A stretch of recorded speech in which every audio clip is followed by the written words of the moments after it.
देई न थाए से सुख समृद्धि देई न थाए नूतन वर्ष आसी थाए ताहापाई जहाँ पूर्व कर्मर फल को नहीं आसी थाए से जहाँ भी हो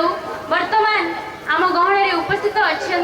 जड़े युव भाई कोर समितर जड़े युव भाई बलवंत साहू से भगवान को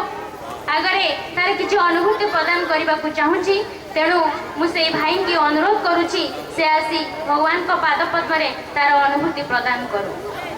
बलवंत साहू ओम श्री साईराम।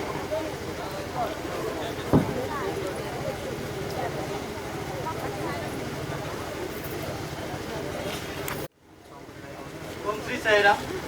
परम प्रेममय भगवान श्री सत्य साई बाबा एवं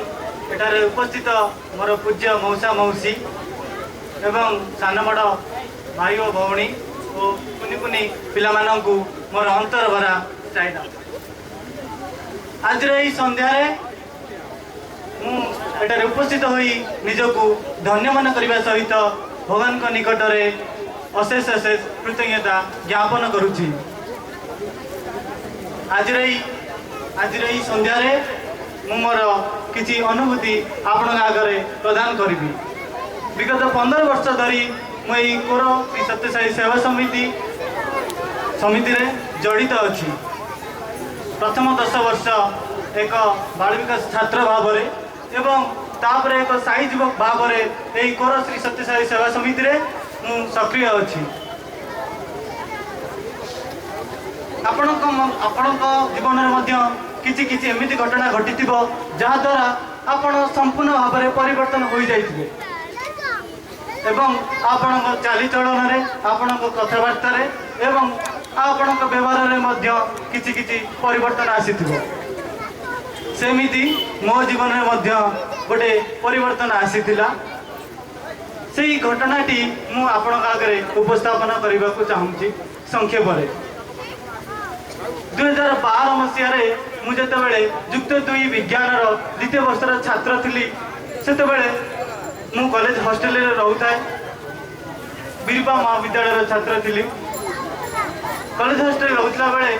पिला सांगरे मु पड़े जाए क्रिकेट खेलने पिला माने क्रिकेट खेलती अनुप्राणित हो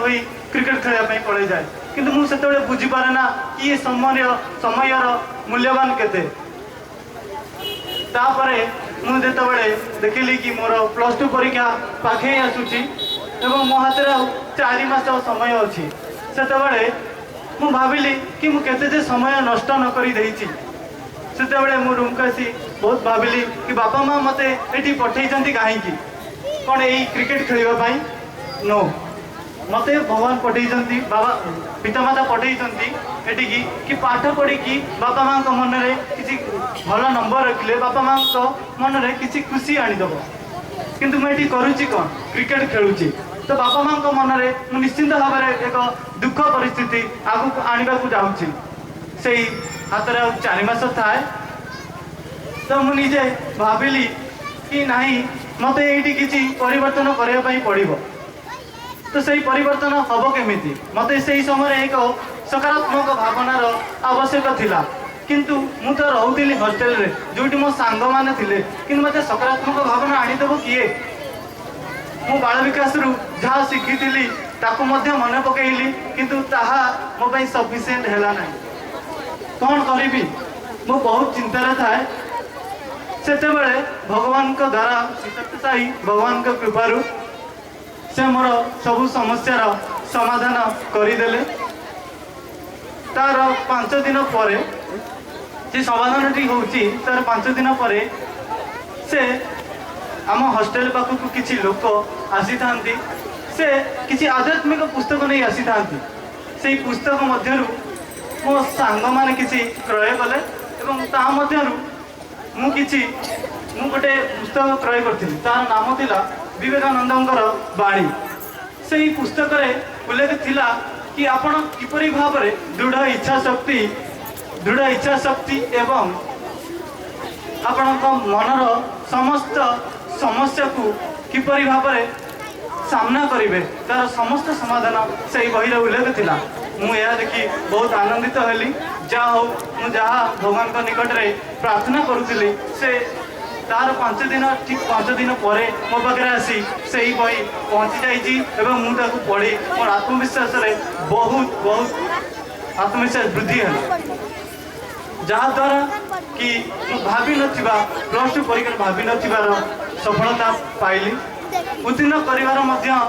आशा नथिला किंतु मु जाऊ प्लस टू प्रथम श्रेणी रे उत्तीर्ण होई पारिली आज मध्य बीएससी बैचलर इन साइंस मु रेवेन्सा यूनिवर्सिटी पाठ पढ़ी आज ये उपस्थित होई आपण आगे मोर अनुभूति प्रदान करुछि तो से निजक बहुत धन्य मन करुच्ची किंतु आज साई युवक भाव में मुझे करी कौन खाली कौन पाठ पढ़ी यहीठार उपस्थित होती नाई ता सहित मुझे सत्यसाई संगठन शिखी अनेक किसी यथा मानव सेवा ही माधव सेवा अर्थात आमर मन भीतर समस्त पंच मूल्यबोध को भित्ति करी सत्य धर्म शांति प्रेम और अहिंसा को पाथेय करी आमे जदि आमर समस्त शक्ति को मानव सेवा ही विनियोग करवा ताले आमे ये भगवान को पाखरु अनेक अनेक कृपा लाभ करि पारिबा। तो आज यही साई युवक भाव में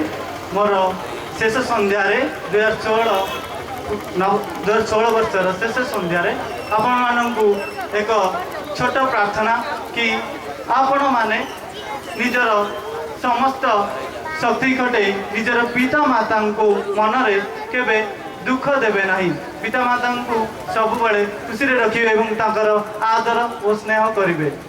आपण 2017 मसीहाटी एक सुख समृद्धि वर्ष हो यह मोर भगवान निकट में प्रार्थना। ओम श्री साईराम।